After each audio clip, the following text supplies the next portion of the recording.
Hola a todos, finalizamos aquí el desarrollo de la unidad dedicada a la prehistoria y hoy lo hacemos terminando el tema con la parte dedicada a la edad de los metales.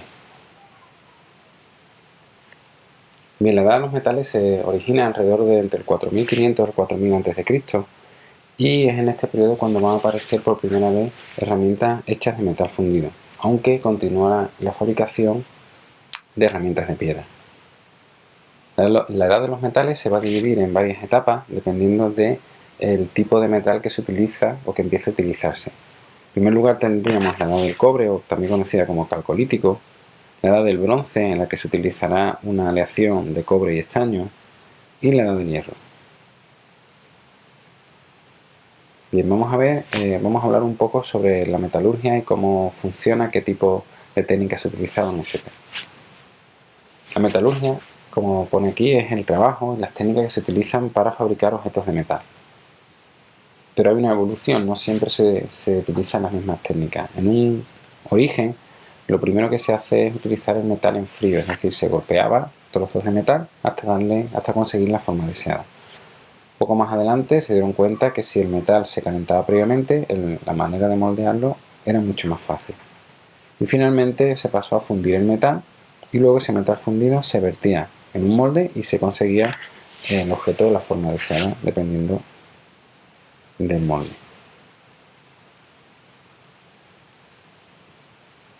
¿Qué ventajas tiene el metal respecto a los útiles de piedra? Pues es mucho más flexible, por lo tanto es más resistente y más duradero.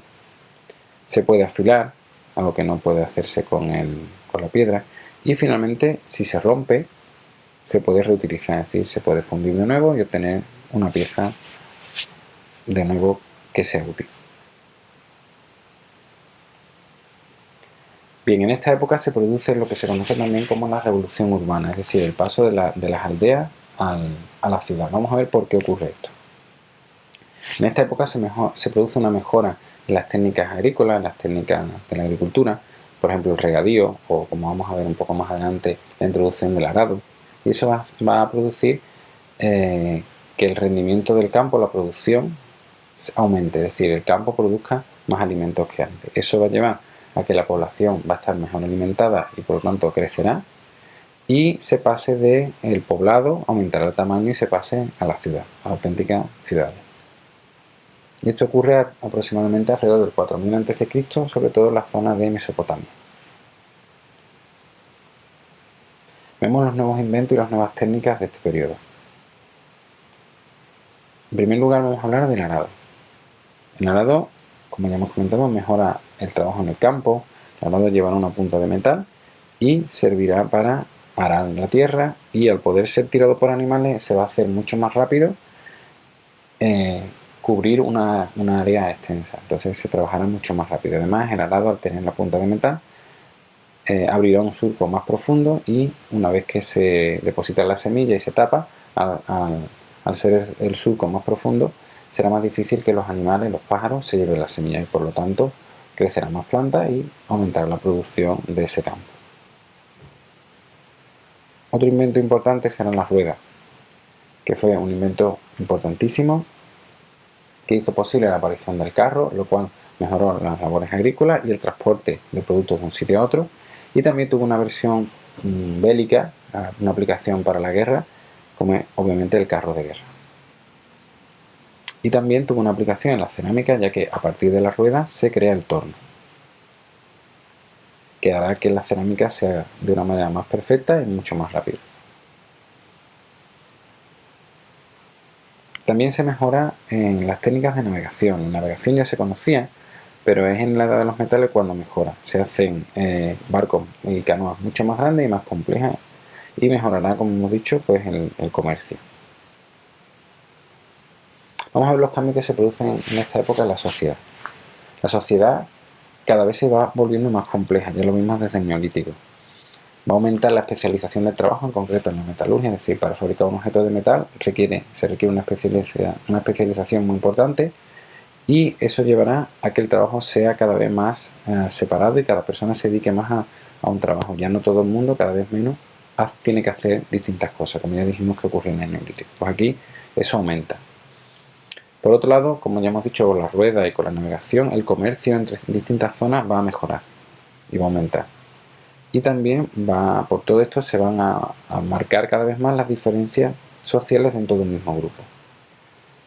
Habrá personas que acumulen riqueza, que controlen la producción de algún producto, y eso, como decimos, dividirá a la sociedad más y se notarán más las diferencias. Y aparecen con todos estos jefes que cada vez, como decimos, tendrán más poder y controlarán a la población. También en esta época es típico el aumento de los conflictos entre las ciudades. Básicamente, o muy importante, va a ser el control por la lucha por el control del metal, y gracias o a consecuencia de eso, las ciudades, para defender sus riquezas, se van a rodear de murallas. Y también se van a crear armas de metal cada vez más mortíferas, y eso lo vemos en los ajuares. Aquí tenemos una colección de distintas puntas de lanza, de flecha alguna hay, puñales, espadas, etcétera, todo de metal, y lógicamente produciendo mucho más daño que otro tipo de armas.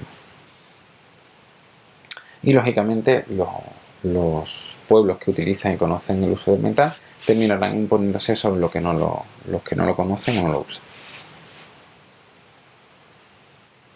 Para finalizar, vamos a hablar un poco del arte, y el arte de la edad de los metales hay que hablar de las construcciones megalíticas, es decir, construcciones, edificaciones realizadas con grandísimos bloques de piedra, megalitos. El nombre megalitos viene de piedra grande, y son característicos de este periodo. Van a utilizarse estas construcciones como sepultura o como santuario, o también parece ser para marcar el territorio. Las construcciones más frecuentes van a ser los menhires, los alineamientos, los cromlechs y los dólmenes. Vamos a ver uno a uno. En primer lugar hablaremos del menhir. El menhir es la construcción más simple, es simplemente una piedra de gran tamaño clavada al suelo, que parece ser que tenía un uso funerario. Los alineamientos, pues poner en línea un número variable de menhires. Y los cromlechs, en lugar de en línea, se ponen en círculo. El más famoso de ellos probablemente sea Stonehenge, que aparece en la foto, y tienen varias utilidades. Parece ser, una de ellas puede ser que se utilizara como una especie de santuario o como lugar para observaciones astronómicas. Finalmente habría que hablar del dolmen. El dolmen es una construcción formada por unas losas verticales y otras horizontales que forman el techo, y se utiliza como cámara funeraria.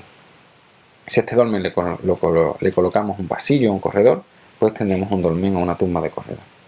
Y hay que dejar claro que toda esta construcción se cubría formando una colina artificial con tierra, se formaba un túmulo, y el dolmen en sí, la construcción de piedra, normalmente completamente quedaba oculta, no se veía. Para finalizar el arte, pues remarcamos que la pintura sigue la tendencia que ya habíamos visto en el Neolítico, de cada vez más esquemática. Se hace en abrigos rocosos, en cuevas, y también se realizan grabados en piedra llamados petroglifos. ¿Qué destacan? Vamos a hablar de dos tipos de ellos, estos petroglifos. Los ídolos placas del calcolítico, que son estas placas de piedra grabadas con, parece ser, algún tipo de animal o algún tipo de dios, que se colgaban, no sabemos si de las paredes o puede que las llevara algún sacerdote o algo de eso. Hay distintas teorías sobre el tema. Y también las estelas de guerreros, que eran placas de piedra en las que aparecían guerreros, vamos aquí o aquí, con armas, espadas, escudos. Vemos escudos, cómo se cogían, la forma en que tenían. Aquí aparece un carro de guerra, pero también aparecen pues espejos, pinzas, peines, pinzas para depilar. Por lo tanto, puede que fuera alguna referencia a algún tipo de enterramiento de tumba. Otras teorías dicen que servían para marcar el territorio, pero es lo mismo que hemos hablado antes. Hay distintas teorías sobre su uso seguro. Y habría que dejar claro que estos ejemplos de grabados en piedra los encontramos en la península ibérica. Bien, pues hasta aquí la última parte sobre la prehistoria, el último vídeo. Espero que os haya sido útil y gracias por verlo.